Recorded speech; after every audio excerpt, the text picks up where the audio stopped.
받으셨죠? 교재?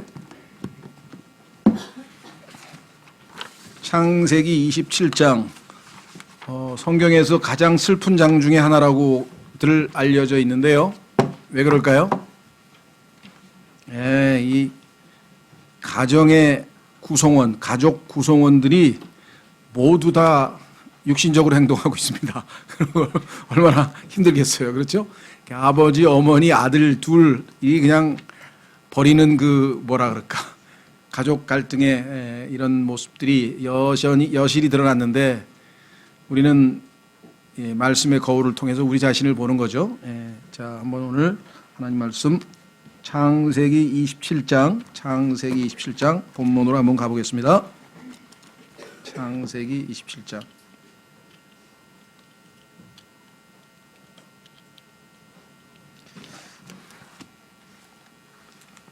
자, 창세기 27장. 오늘 나눠드린 제가 교재에 보면은 맨 처음에 뭐라고 썼냐면요. 유쾌하지 못한 가정의 모습. 모든 구성원들이 다 잘못을 저지르고 있음. 반대가 되면 제일 좋은데, 그렇죠? 모든 구성원들이 다 잘하고 있음. 이러면 참 너무 좋을 것 같은데, 그게 아직은 우리 모습은 아닌 것 같습니다. 그래서 이 유명한 주석가 한 분이 창세기 27장을 시작하면서 가장 슬픈 장이다 이러면서 이렇게 코멘트를 달아놨는데 한번 들어보십시오.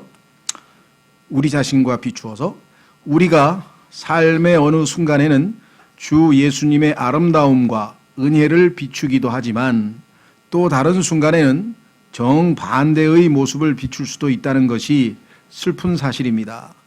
이와 같은 것이 사람의 마음이고 심지어 다시 태어난 사람, 거듭난 사람의 마음까지도 그러합니다. 그래서 마음을 지키라 그랬잖아요, 주님께서. 우리 마음을 지키지 못하면 이렇게 이런 모습들을 우리가 보일 수밖에 없는 나약하고 또 부족한 존재다, 그렇게 했습니다. 자, 우선 1절서부터 4절까지 보면 아버지가 어떤 계획을 짰나, 이것도 영 잘못된 계획을 짜기 시작하는데요. 한번 읽어가겠습니다. 창세기 27장 1절. 이삭이 나이 들어 눈이 어두워서 보지 못할 때에 자기의 맏아들 에서를 불러 그에게 이르되 내 아들아 하매 그가 그에게 이르되 보소서 내가 여기 있나이다 하거늘 그가 이르되 이제 보라 내가 늙어서 나의 죽을 날을 알지 못하나니. 그리고 43년을 더 살았습니다. 물론 야곱도 그랬고요, 다윗도 그랬고, 제가 살아온 가오 중에 일찍 죽는다는 분 치고 일찍 죽는 분이 없더라고요, 보니까. 저희 외할머님도 저희 어머님 고등학교 졸업하자마자 빨리 시집 보내고 곧 돌아가신다 그랬는데 그 후에 아마 거의 50년을 사신 것 같아요. 95세인가 해 돌아가셨으니까. 자, 그래서 그런즉 이제 원하건대 내 무기 곧 내 화살통과 활을 가지고 들에 나가 나를 위해 사냥한 고기를 얼마 취하여 내가 좋아하는 맛있는 음식을 만들고. 죽을 때가 다 됐는데도 여전히 식성은 대단하신 것 같은데 그것을 내게로 가져와 내가 먹게 하고 이로써 내가 죽기 전에 내 혼이 너를 축복하게 하라 하니라. 이삭이 자기 아들 에서가 말할 때 리브가가 들었더라. 또 어머니가 엿들었다는 얘기는 안 써 있고요. 우연히 들었는지 엿들었는지 알 수는 없지만 해간 들었다라고 되어 있네요. 자, 아버지의 계획 한번 보십시오. 이삭은 실상 죽음에 가까이 있지 않았습니다. 그렇죠. 말씀드린 것처럼 40년, 아마 정확하게는 43년으로 아마 되어 있는 것 같은데 굉장히 더 살았죠, 한참 동안. 예. 근데 성경에 보면요, 다윗도 그렇고 야곱도 그렇고 다 자기가 일찍 죽는다고 그래놓고 한참 더 살았어요. 예, 말씀드린 것처럼. 그래서 우리는 쉽게 판단할 수는 없죠. 생사 화복을 주관하시는 분은 하나님이시니까. 그렇죠? 예. 그 다음에 그는 40년, 정확하게 나면 43년이라고 그러는데요. 40년을 더 살게 됩니다. 그는 하나님의 뜻을 알고 있었으나 모를 일은 없겠죠. 분명하게 25장 23절에서 하나님께서 분명하게 자기 아이를 낳을 때 뭐라고 얘기했는가 하니 형이 동생을 섬기리라고 분명히 하나님께서 말씀을 하셨잖아요. 둘 중에 하나겠죠. 잊어버렸든지. 근데 그거를 잊어버릴 일은 없을 것 같은데. 그렇죠. 학수고대하던 자녀가 태어났는데 그때 하나님께서 그 자녀의 운명에 대해서 예언을 했는데 그걸 잊어버렸을 리는 없고 아마도 등한시, 소홀히. 자, 그렇죠. 확인해 보겠습니다. 우리도 그래요. 히브리서 2장. 히브리서 2장에 가면요. 구원을 소홀히 하는 사람이 있다 그랬어요. 구원을 받기는 받았는데 그 가치, 그것이 얼마나 소중하고 얼마나 우리에게 귀중한 건데 그거를 그냥 가볍게 여기고 소홀히 여겨서 행실을 맘대로 하고 뭐 이런 사람들이 있다라고 경고를 했는데 아마 이삭도 그런 사람들의 모습을 보이지 않았는가. 히브리서 2장. 구원받은 것이 마치 죄를 마음대로 지어도 아무 상관이 없다는 그런 무슨 권리라도 얻은 듯이 행동하는 사람들이 있죠. 그건 굉장히 위험한 생각이죠. 히브리서 2장 보십시오. 3절. 우리가 이렇게 큰 구원을 소홀히 여기면 어찌 피할 수 있으리요. 구원을 소홀히 여긴다. neglect란 말을 썼는데요. 자, 그래서 아마 이삭도 아버지의 뜻, 하나님의 뜻을 분명히 알고는 있었는데, 자, 에서에 대한 편애, 이게 문제죠. 이 집안에서 지금 일어나는 일은요, 어머니는 7절에 보니까 자기 her son, 그녀의 아들이라고 그러고, 야곱을, 아버지는 에서를 his son, 자기 아들이라고 그러고, 이게 뭐가 하여간 갈렸어요. 갈리긴 갈렸는데 어쨌거나 편애로 인해 그것을 뒤집으려고 합니다. 여기에 이제 하나님의 뜻에 대한 정말 존중이 없었죠. 뿐만 아니라 에서 역시 아버지의 계획에 기꺼이 동참하고자 합니다. 아버지, 지난번에 하나님이 말씀하셨잖아요. 제가 동생을 섬길 거라고. 이렇게 나오면 또 얼마나 좋겠어요. 근데 뭐 동생도 에서도 싹 잊어버렸는지 무시하고 아버지가 시키는 대로 지금 그 잘못된 계획에 지금 동참하고 있네요. 그래서 하나님이 함께 하시지 않는 인간적 계획을 지금 짜게 되는 모습을 보게 됩니다. 자, 여러분들, 이거 너무하잖아. 이삭이 앞서 나왔을 때에는 창세기 22장에서 아버지가 그렇죠?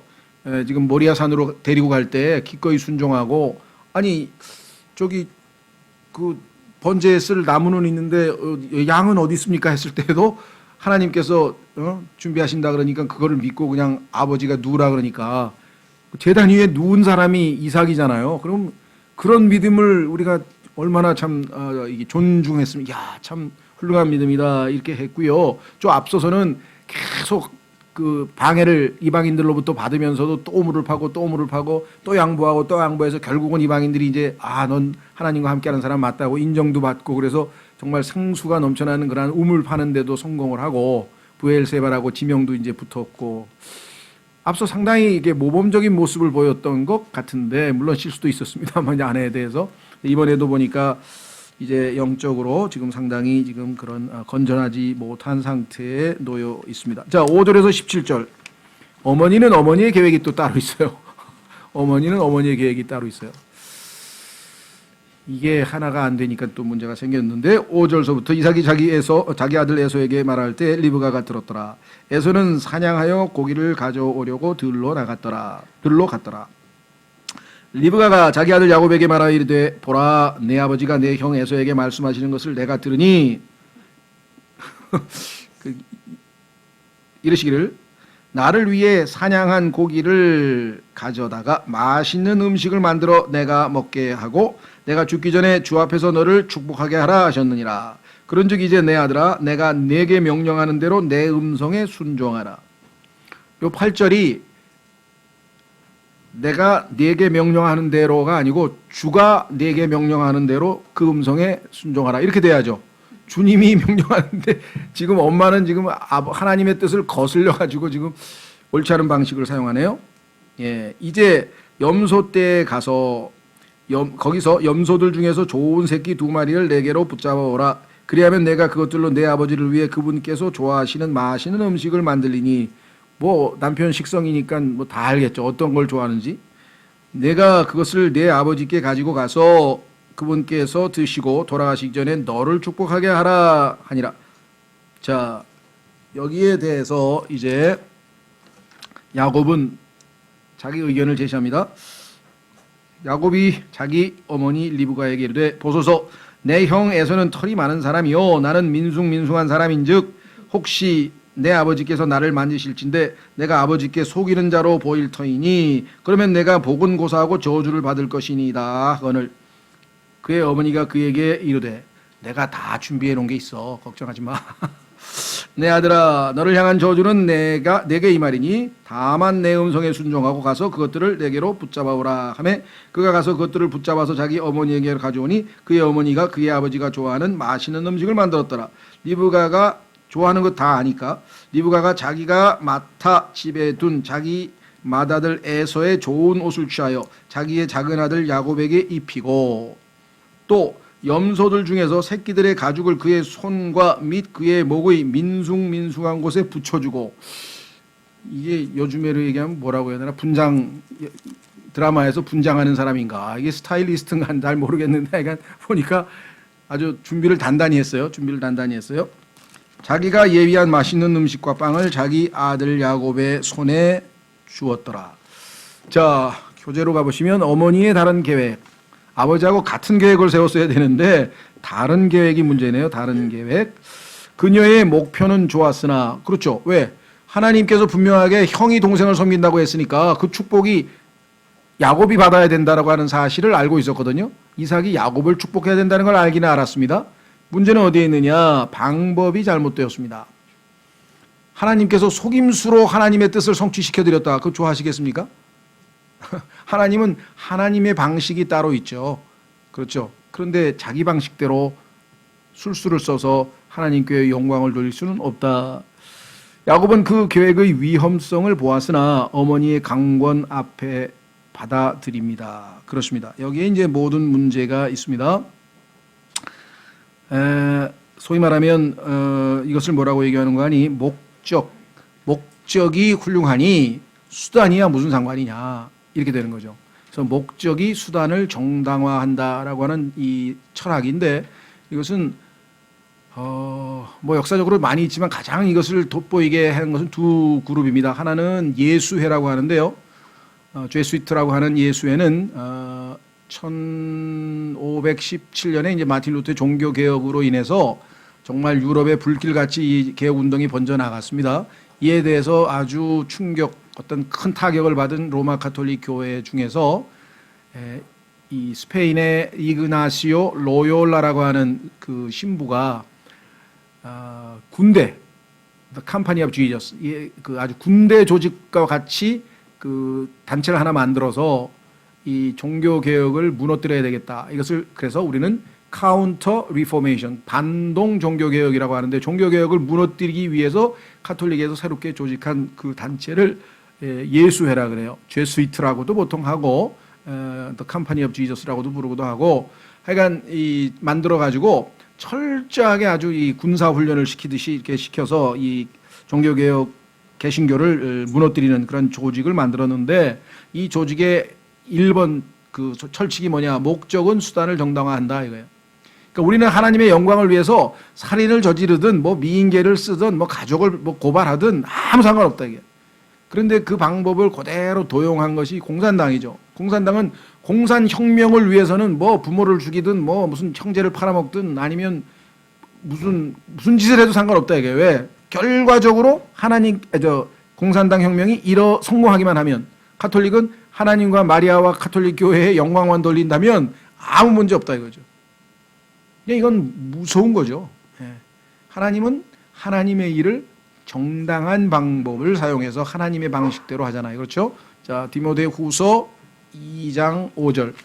이것은요, 여러분과 저도 마찬가지입니다. 여러분과 제가 하나님께 영광을 돌려야 되겠다. 그래가지고 온갖 육신적인 방법을 총동원해서 막 거대하게 어마어마하게 뭐 하나님의 일을 한다. 그래도 하나님께서는 그것을 받으실 수가 없다. 하나님은 하나님의 정하신 룰대로 우리가 주님을 섬기기를 원하신다. 그것을 성경에서는 lawfully, 법대로라는 말을 썼죠. 디모데후서 2장 5절.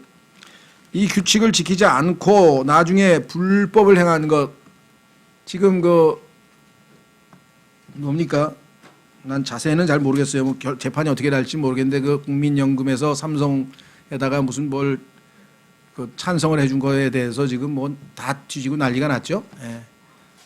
그러니까 정당한 방법을 사용해서 부를 축적하면 그것도 하나님 앞에 훌륭한 거고, 정당한 방법을 사용해서 자기의 어떤 성공, 뭐 자아 성취를 하든 공부를 열심히 해서 인정을 받든 아니면 뭐 좋은 회사를 다니든 돈을 많이 벌든 정당한 방법을 쓰면은 하나님께 영광을 돌릴 수 있으나 잘못된 방법, 불법, 편법 뭐 이런 것들.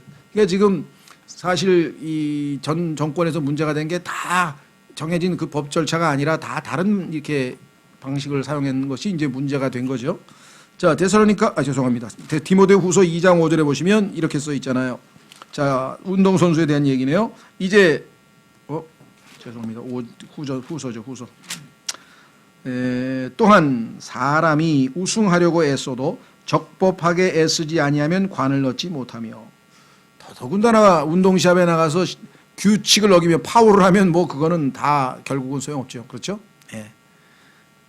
지금 뭐 그 우리나라의 그 프로 스포츠에도 이 심판 매수 있죠. 요즘에 심판 매수한 사람 뭐 그다음에 저기 한 사람 있잖아요.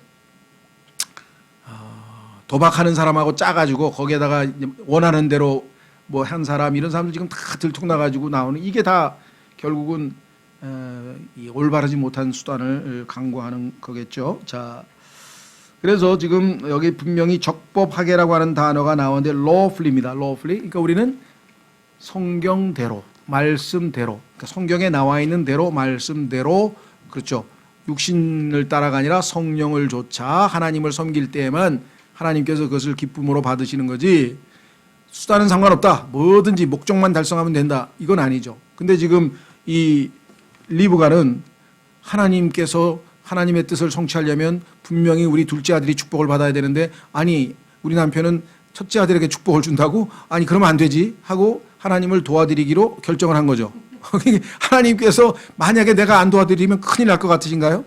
그게 아니지. 하나님에 대한 신뢰가, 하나님께서는 하나님의 방식대로 얼마든지 야곱에게 축복이 가도록 다 하실 수 있는데, 사람이 나서서 도와줬어요. 그러면 어떻게 돼요? 아, 내가 하나님을 도와드렸으니까 내가 하나님으로부터 상을 받나요? 라고 착각하면 안 된다 그랬잖아요.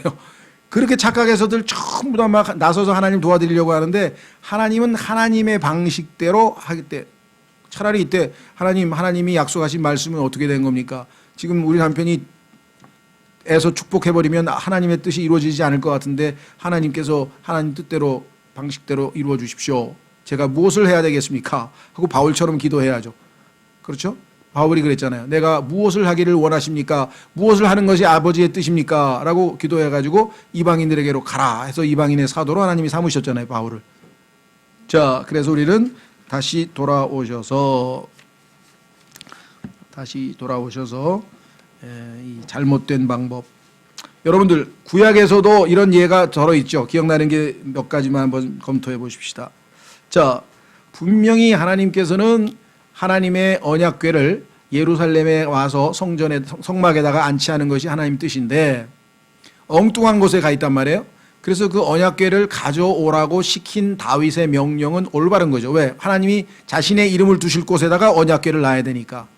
그런데 언약궤는 레위기에 보면은 움직일 때 반드시 하나님께서 정하신 절차에 따라 이동시키도록 돼 있어요. 그렇죠? 어떻게 포장을 하고 어떻게 막대기를 끼워서 어떻게 제사장의 어깨에 메고 다 자세하게 하나님께서 다 명령해 놨는데, 수레에다 실어가지고 떡하니 들고 가다가 덜컹덜컹 거리니까 또 손대가지고 그냥 즉사하고 막 하나님의 말씀대로 안 해가지고 뭐 온갖 일들이 벌어진 것 여러분 기억나시죠? 예. 또 모세는 어떻게 했습니까? 하나님께서 자신의 민족을 애굽에서 건져낼 딜리버럴, 구출자로 보내셨다라고 하나님의 음성을 들은 것까지는 좋겠는데, 보니까 불쌍해요. 그걸 어떻게 했어요? 살인을 했잖아요. 자기의 동족을 죽인 괴롭히는 이집트 사람을 살인했잖아요. 그렇죠? 살인을 통해서 하나님께 영광을 돌린다? 그건 아니죠. 그뿐만 아니라 또 사울은 지금 전쟁에 나가게 됐는데 이게 하나님 뜻인지 아닌지 몰라가지고 급해가지고 가만있어 봐, 어디 점칠 데 없나 막 그러다 저 신접한 여인 빨리 저 지하에서 불러 올리라고 사무엘한테 물어봐야 되는데, 사무엘은 이미 죽어서 지금 지하에서 안식하고 있는데 빨리 불러 올려내라고 또 다그쳐가지고서는 사무엘이 올라와가지고 지금 쉬고 있는데 왜 이렇게 시끄럽냐고 그래가지고 야단치고 도로 내려갔어요.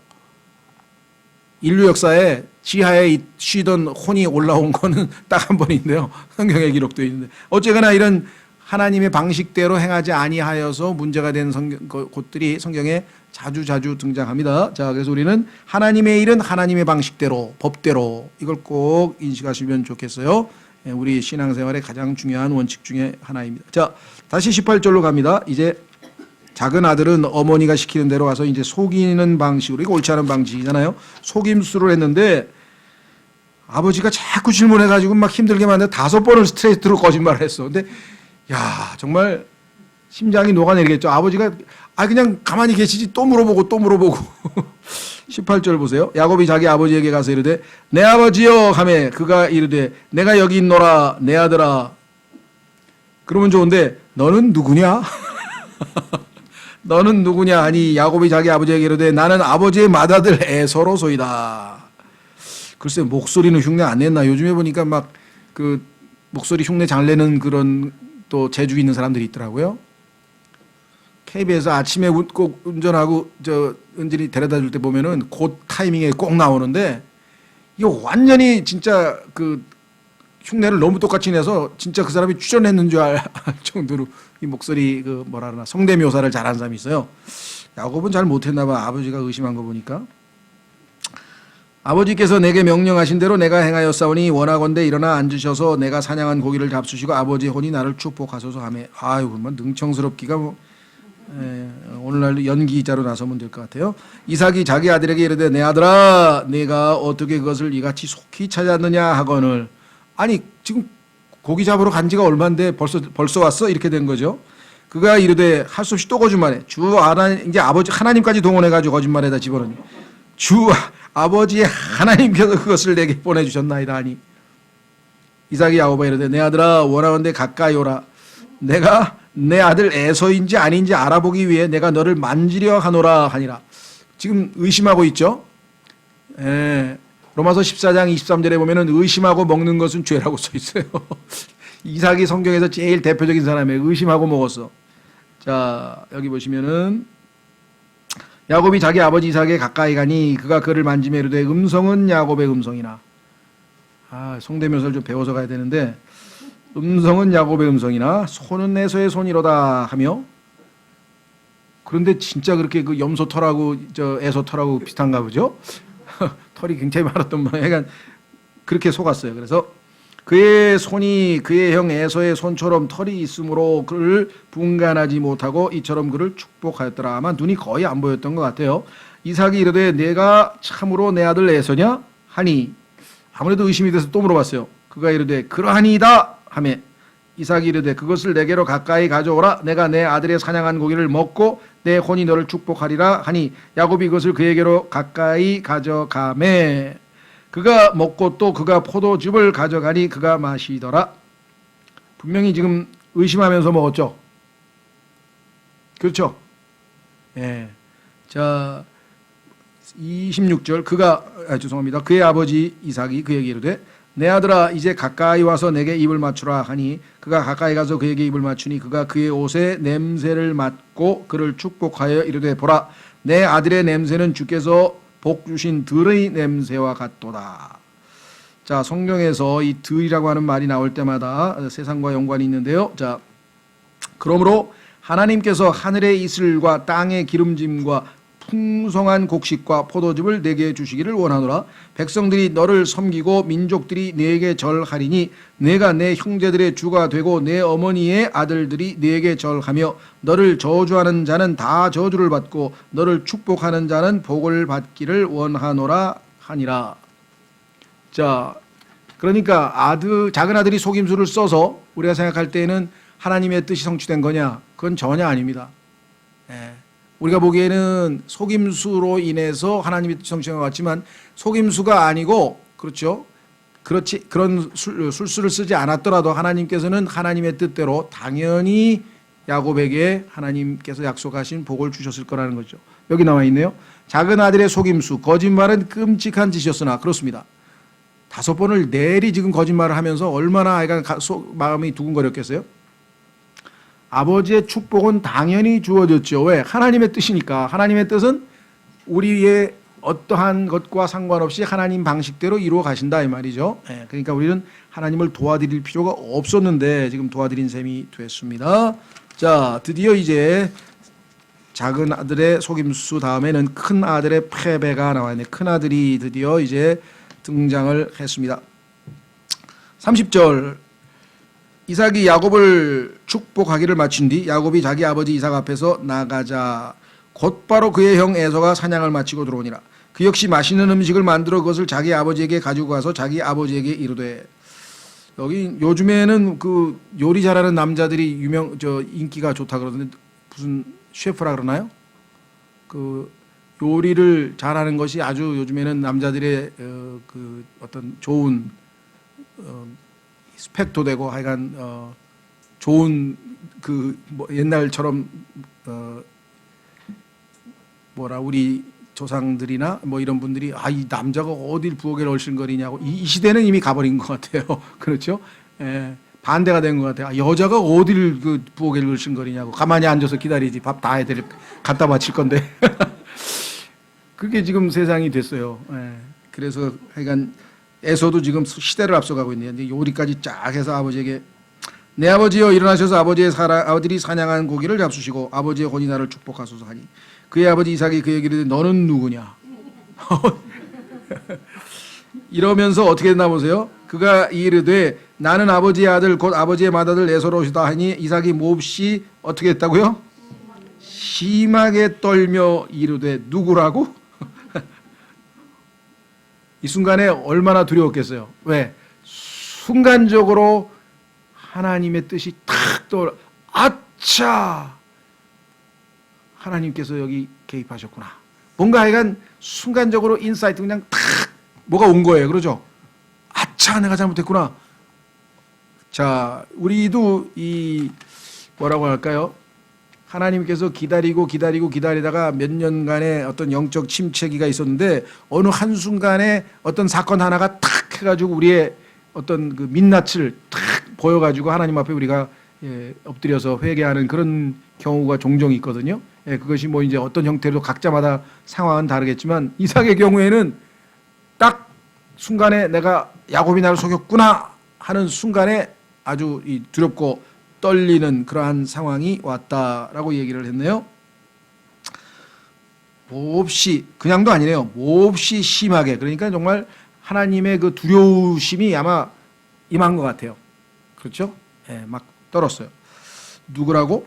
사냥한 고기를 취해 내게 가져온 자는 어디 있느냐? 조금 전에 있었는데 내가 오기 전에 내가 다 먹고 그를 축복하였은즉 참으로 그가 복을 받을 것이니라 하니라. 이게 이제 그래도 이삭이 영적으로 분별력이 있는 것이요. 하나님께서 동생이, 그렇죠? 형이 동생을 섬긴다고 분명히 나한테 리브가한테 얘기했고 내가 그것을 듣고 알았는데 내가 하나님의 뜻을 어기고 내 육신적인 욕구를 충족시키기 위해서 나에게 요리 잘해다 주는 큰아들을 축복을 하려고 큰아들에게, 나에게 잘해준 큰아들에게 축복을 하려고 했더니 아차, 아플싸, 하나님께서 개입해가지고 네 뜻대로는 안 된다니까 하고 야곱을 보내셔서 나를 속이셨구나. 그러니까 야곱이 속인 게 아니고 누가 한 거예요? 하나님이 하신 거죠. 그렇죠? 여러분들 이거 비슷한 얘기가 또 뒤에 나오죠? 어디서 나옵니까? 형들이 나 팔아먹은 게 아니야. 하나님께서 나 보내셨다니까 여기 형들 구해주라고. 야곱이 나중에 그 얘기 했죠. 요셉이. 그러네요. 안 졸고 계시네. 그래서 그 순간에 딱 아는 거예요. 요셉도 하나님이 보내셨다. 그거 깨달았잖아요. 이걸 이제 우리는 providence라 그러는데요. 섭리. 하나님의 보이지 않는 섭리가 우리 삶에 보이지 않게 다 작동을 해가지고 나중에 가보면 내가 잘못한 저지른 것도 다 하나님께서 그걸 활용해가지고 결국은 나중에 보면 다 하나님 뜻대로 됐어. 그러니까 그 전에 내가 하나님의 섭리적 손길을 좀 파악을 해서 거기에 영적으로 기쁨으로 동참하면 너무나 복된 삶이 됐을 텐데 그게 아니고 그냥 만장하게 하나님의 뜻을 어기고 그냥 그러다가 나중에 가보니까 이게 다 사실은 하나님께서 이렇게 하신 거구나. 이게 뒤늦게 깨닫게 된다 이 말이에요. 그렇죠? 자, 요셉은 아마 진작부터 하나님의 그 손길을 느꼈던 것 같아요. 중간중간에 보면 정말 요셉 같은 인물은 그 신앙에서 우리가 정말 배울 게 너무나 많은 인물인 것 같은데요. 자, 그래도 이삭도요. 여기서 자기 주장을 안 굽히잖아요. 여기서 딱 또 영적 분별력이 되돌아왔잖아요. 아차, 하나님 뜻대로 되는 게 맞지. 그래서 뒤에 뭐라 그랬어요? 즉 참으로 그가 복을 받을 것이니라. 에서야, 내가 이제야 하나님의 뜻이 생각이 났다.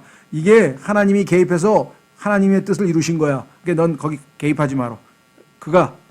내가 그 사람 축복한 게 아니라 하나님께서 야곱을 축복하기 위해서 상황을 막 그렇게 만드신 거야 하고 인정을 하는 자세가 굉장히 그래도 이삭이 영적으로 분별력이 있는 거죠. 여기서 뭐 고집을 부리고 야 당장 네 동생 불러와봐 뭐 해가지고 야 놈아 넌 날 속였어 하고 뭐 그거 하나 나잖아요. 왜? 하나님의 개입의 손길을 여기서 딱 느낀 거예요. 이거 하나님이 하신 거구나. 내가 여기서 괜히 그런 것도 중간에 뒤에 보면 또 나와요. 누구죠? 라반도 꿈속에가 이제 자기 사위 죽이려고 이게 어디를 감히 내 걸 다 뺏어가고 뭐 훔쳐가 막 흥분이 돼 있었잖아요. 그러죠? 야곱을 죽이려고. 근데 하나님께서 꿈속에 딱 나타나가지고 한 말씀 딱 하니까 꼼짝 못하고 가가지고서 그냥 하나님 시킨 대로 하잖아요. 그죠? 예. 그러니까 하나님께서 한번 인상 탁 쓰고 그냥 다 아이고 잘못했습니다. 이삭은 그런 면에서는 그래도 최소한의 영적인 분별력은 남아 있었습니다. 참으로 그가 복을 받을 것이니라 하나님 뜻대로 선포했습니다. 34절 에서가 자기 아버지의 말을 듣고 큰 소리로 심히 비통하게 부르짖으며 자기 아버지에게 이르되 오 내 아버지여 나를 축복하소서 나도 그리하소서 하니 이삭이 이르되 내 동생이 간교하게 와서 내 복을 빼앗아갔도다. 말은 그렇게 했죠. 그가 이르되 그의 이름을 야곱이라 함이 옳지 아니하니까 그 이름부터 벌써 빼앗는 놈이라고 돼 있잖아요. 그가 이같이 두 번이나 나를 속여 빼앗았나이다. 두 번이 아니죠. 한 번은 자기가 팔아먹었죠. 자진해서. 그가 나의 장자권을 빼앗았고 보소서 이제는 내 복을 빼앗았나이다 하고 그가 또 이르되 아버지께서 나를 위하여 빌 복을 남기지 아니하셨나이까 하니라. 여기에 대해서도 이삭은요 하나님께서 주신 대로 단호하게 얘기를 합니다. 이삭이 에서에게 대답하여되 보라 내가 그를 너의 주로 세우고 그의 모든 형제를 내가 그에게 종으로 주었으며 곡식과 포도즙으로 그를 떠받쳐 주었으니 내 아들아 이제 내가 무엇을 할 수 있으랴 하매 내가 하나님의 말씀을 그대로 선포하는 것 이외에 내가 할 수 있는 게 뭐겠냐. 그래도 상당히 분별력 있게 대답을 했습니다. 이삭이 에서에게 대답하여되 보라 내가 그를 너의 주로 세우고 그의 모든 형제를 내가 그에게 종으로 주었으며 곡식과 포도즙으로 그를 떠받쳐 주었으니 내 아들아 이제 내가 내게 무엇을 할 수 있으랴 하매 에서가 자기 아버지에게 이르되 내 아버지여 아버지의 빌복이 하나뿐이니까 오 내 아버지여 나를 축복하소서 나도 그리하소서 하고 소리 높여 우니. 자 여기에서 에서에게 배당된 다른 축복이 있어요. 그의 아버지 이삭이 그에게 대답하여 이르되 보라 내가 거할 곳은 자 보세요 뭐라 그랬습니까? 땅에 기름진 곳과 위로부터 내리는 하늘 이슬에 기름진 곳이 되리라. 너는 칼을 의지하여 살고 내 동생을 섬길 것이며 내가 통치권을 갖게 될 때에야 비로소 내 목에서 그의 멍에를 끊어버리리라 하였더라. 나중에 이제 성취될 예언인데요. 자 그래서 결국은 교재로 돌아오시면 큰아들 에서는 패배하게 맙니다. 에서에 대한 동정심에도 불구하고 이삭은 큰아들이 불쌍했어요.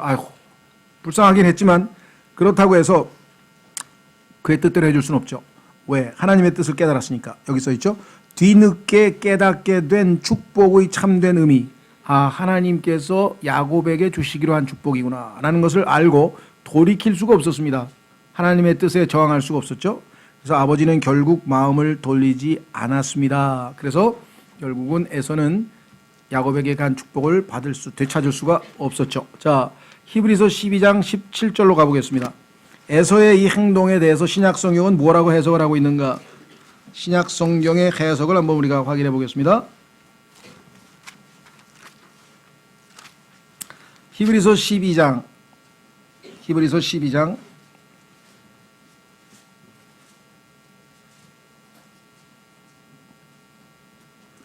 찾았습니까? 예. 자, 여기에 16절부터 보겠습니다. 이것은 음행하는 자나 혹은 먹을 것 한 조각을 위해 자기의 장자권을 판 에서와 같이. 에서를 평가하는데 먹을 것 한 조각을 위해 자기의 장자권을 판 에서.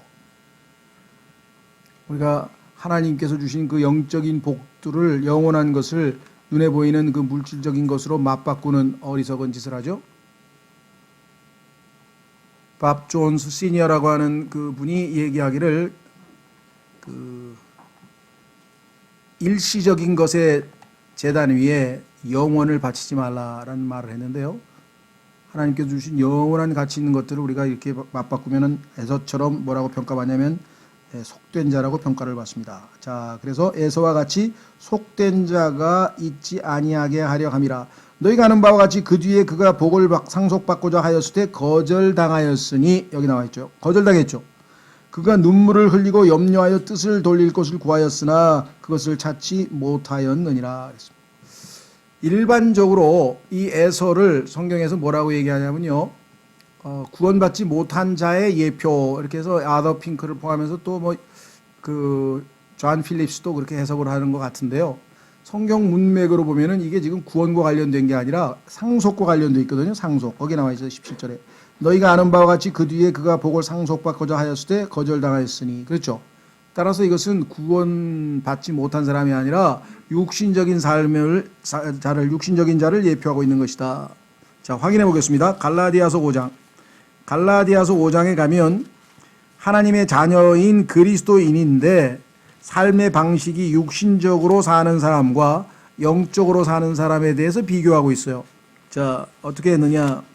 그리스도인이긴 그리스도인입니다. 하나님의 자녀이긴 자녀인데 다시 율법의 멍에 아래 놓이더니 육신적인 삶을 살아서 어떻게 행동하는가 한번 보겠습니다.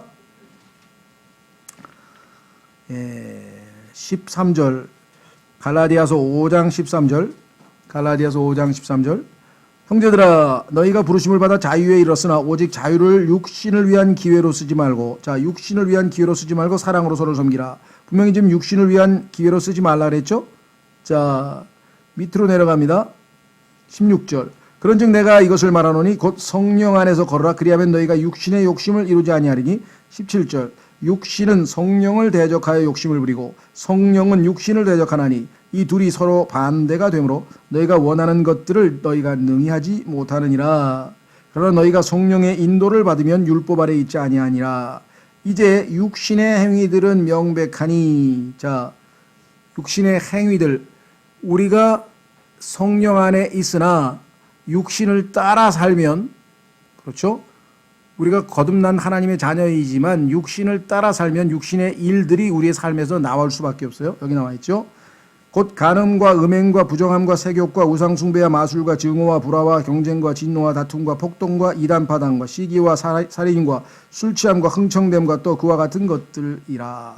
내가 또한 전에 너희에게 말한 것 같이 이것들에 대하여 미리 너희에게 말하노니 그런 것들을 행하는 자들은 결코 뭐라 그랬습니까? 구원을 받지 못하리라. 그렇게 안 돼 있잖아요. 그렇죠.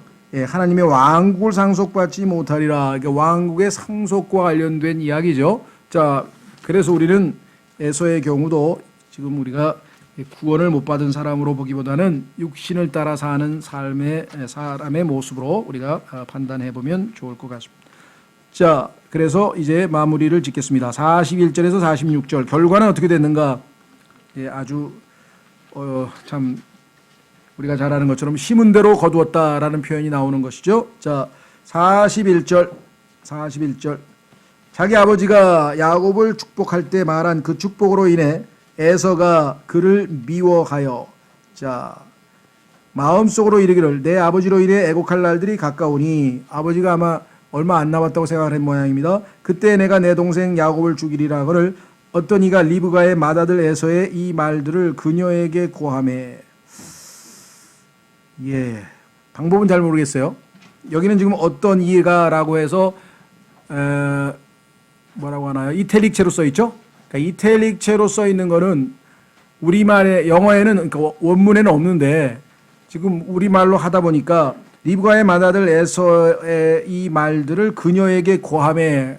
근데 이거를 굳이 능동으로 고치려고 하다 보니까 어떤 이가라고 해서 지금 이제 주어를 만들어서 집어넣었는데요. 리브가의 맏아들 에서의 이 말들을 그녀가 들음에 또는 이 그녀에게 맏아들 에서의 말들이 들림에 귀에 들림에 이렇게 해서 굳이 어떤이라고 하는 말을 쓸 필요는 없을 것 같아요. 왜냐하면 이 어떤이란 말을 집어넣으면 어떤이가 누구냐 또 이런 쓸데없는 얘기를 할 필요가 없잖아요. 그죠? 예, 그래서 방법은 둘입니다. 누군가가 알려줄 수도 있고요. 들은 사람이. 아니면 성경에 따르면 하나님은 다 또 하나님 방식으로 알려주는 방식이 있죠. 그러니까 어떤 방식으로든지 아이가 알게 됐다는 내용만, 사실만 우리가 확인하면 됩니다. 그녀가 사람을 보내어 자기의 작은 아들 야곱을 부르고 그에게 이르되 보라 너에 관하여는 내 형 에서가 너를 죽이려 함으로써 스스로 위안을 얻나니 그런즉 이제 내 아들아 너는 내 음성에 순종하여 일어나. 또 내 음성에 순종하라 그랬네. 하란으로 가서 내 오라버니 라반에게로 피하여 그 내 형의 경로가 풀릴 때까지 얼마 동안이요? A few days, 몇 날 동안. 그런데 20년 동안 얼굴도 못 보고 임종시에도 없었어요. 아들 떠나보내고 그 다음에 얼굴 못 보고 죽었어요. 한번 심은 결과가 어떤 결과가 나오는지 아시겠죠? 예. 심은 대로 거둔다는 게 무서운 겁니다. 몇 날 동안 그와 함께 가라. 내 형의 분노가 너를 떠나 없어지고 네가 그에게 행한 것을 그가 잊어버리거든. 그때 내가 사람을 보내어 너를 거기서 불러오리라. 어찌하여 내가 한 날에 또한 너희 둘을 잃으랴 하고 리브가가 이삭에게 이르되 내가 헷의 딸들로 인하여 살기에 지쳤거늘 야곱이 만일 이 땅의 딸들인 이 사람들 곧 헷의 딸들 중에서 아내를 취하면 내 삶이 내게 무슨 유익이 되리요 하였더라. 또 머리를 굴린 거예요. 남편에게 내가 지금 에서가 지금 이방 여자하고 결혼해가지고 내가 지금 삶이 아니고 살 맛이 없는데 얘마저 그러면 큰일 아닙니까? 그러니 고향으로 친부를 구하러 보냅시다. 그러면서 속으로는 뭐예요? 빨리 도망가야 사니까 잘못하면 죽게 생겼으니까. 지금 또 돕는 배필치고는 굉장히 잘 돕는 것 같아요. 모든 면에서. 어쨌거나 여기 보니까 45절이 또 우리에게 약간의 의문이 생기죠. 왜? 어찌하여 내가 한날엔 또한 너희 둘을 잃으랴? 에서가 야곱을 죽이는 거는 맞는데 그러면 야곱이 반격을 가하다가 서로 죽인다? 그런 뜻인가? 아니 왜 한날에 둘을 다 잃는다 그랬을까요? 정확한 답은 몰라요. 그런데 이제 이걸 또 해석을 하잖아요. 무슨 뜻일까? 근데 대부분의 경우에는 이렇게 해석을 하는 것 같아요. 좀 맞는지 모르겠어요. 이미 여기 헷 여인하고 결혼했다고 앞에 나와 있었잖아요. 26장 끝부분에 보면은 헷 족속 딸을 며느리가 들어와 가지고 지금 정말 마음이 아니라고 마음의 근심거리였다고 써 있잖아요. 그렇죠? 그러니 만약에 야곱을 죽이면 에서와 헷 족속 며느리들과 평생을 살아야 되니 그게 무슨 사는 게 아니다 이렇게 되는 거죠. 그래서 이미 그냥 죽은 자식처럼 여긴 거 아니냐. 그래서 둘 다 잃으면 어떡하냐. 야곱이라도 하나 살아남아야지. 그렇게들 해석하시는 것 같아요. 저도 수긍이 가는 것 같아요. 마음이다 보니 여기서 그렇게 얘기했을 수 있다 이렇게 생각을 합니다. 그래서 이거는 정확하게 답을 우리가 구할 수는 없는 거고 그냥 짐작을 해볼 수 있는 것 같습니다. 자, 그래서 결국은 어떻게 얘기가 됐는가 하니 결국은 이제 1절에 야곱을 축복하고 이제 떠나보냅니다. 떠나보내는 장면이 나오죠. 자, 마무리를 짓겠습니다. 결과는 뭐냐? 교재로 가시면 에서는 격분했으나 화가 잔뜩 났지만 이삭이 아직 죽지 않았으므로 야곱에게 복수할 수는 없다. 지금 아버지가 보는 앞에서 그럴 수도 없고. 그러는 동안 어머니는 큰아들의 심중을 꿰뚫어보고 알게 됐죠. 야곱을 피신시키게 됩니다. 나름 온갖 수단을 간구했으나 결국 아들을 다시는 보지 못하게 되고 맙니다. 나름의 계획이 허망한 결과를 가져왔군요. 그렇습니다. 이것을 성경에서는 우리가 심은 대로 거둔다 그랬습니다. 한번 확인해 보겠습니다. 갈라디아서 6장 갈라디아서 6장.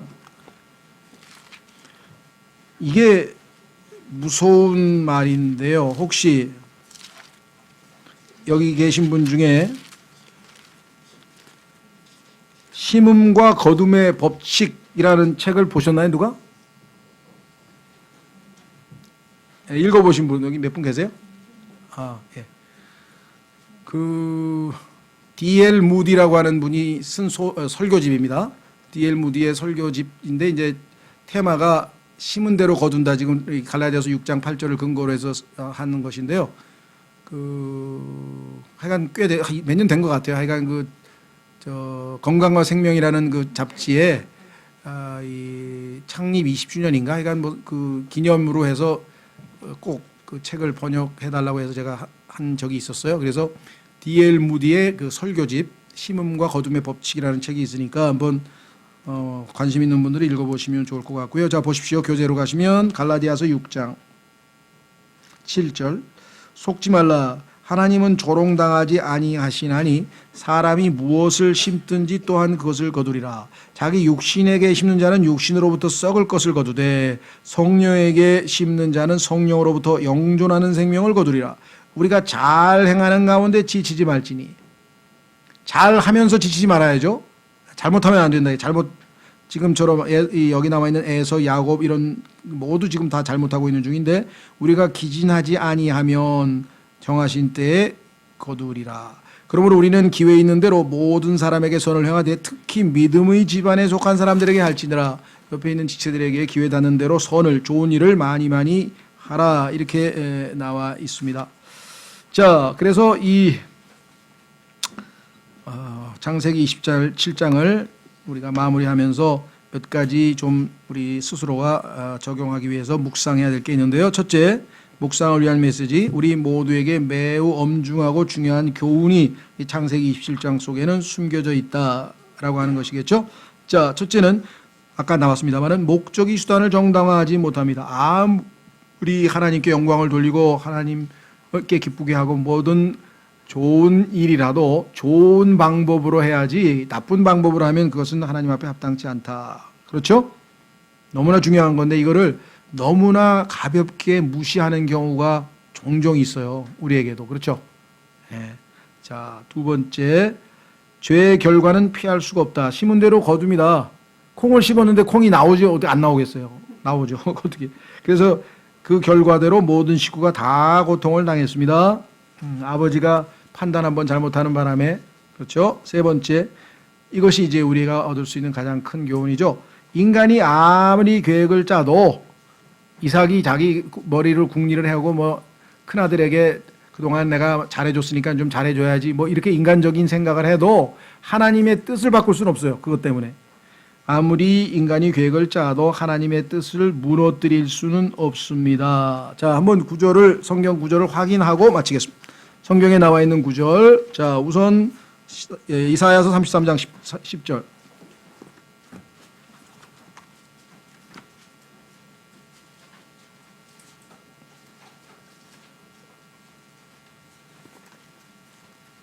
주는 거 아니야?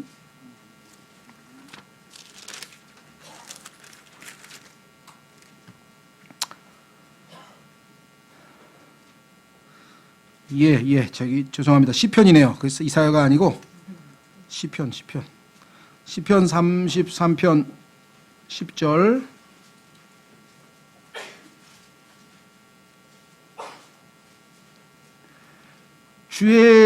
주께서 이교도들의 계획을 무산시키시며 백성들의 계략들을 무효로 만드시는도다. 이삭의 계획은 무효화됐어요. 11절. 주의 계획은 영원히 서고 그분의 마음의 생각들은 모든 세대에 이르러다. 아버지의 뜻은 이루어지게 마련이죠.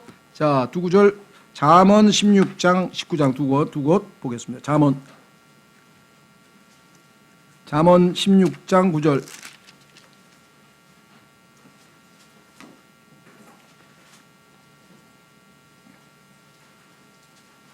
하나님의 뜻은 하나님께서 이루시는 것이다. 사람의 마음이 그의 길을 계획할지라도 주께서 그의 걸음을 인도하시느니라. 19장 21절.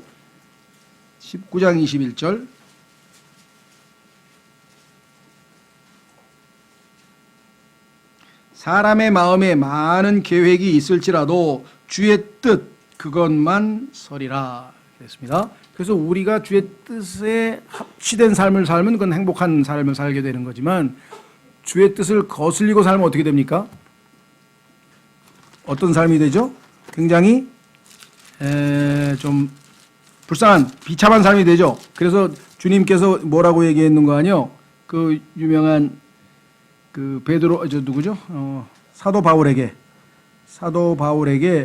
가시채를 걷어차기가 내게 고생이라.